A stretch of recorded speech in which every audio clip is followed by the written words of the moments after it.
druhových dresov, majiteľ druhových dresov, v drese Pierre Baguette.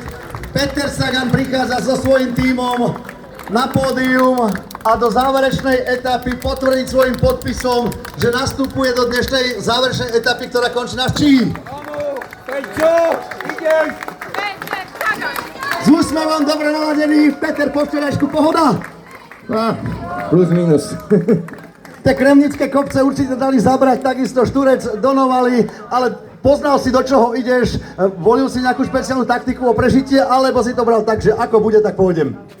No tak skôr tak ako bude, tak pôjdem a nakoniec som to obišiel. A veľmi krásne. Aj hej. Akurát teplo bolo, na mňa klíma zafúkala, som trochu nachladený teraz. Tak snáď to nebude horšie a že nebudeš aj prskať viacej. Dúfajme, že na Štrbskom plese to zvládneš a spravíš radosť slovenským fanúšikom, že to dokončíme s celým tímom. No,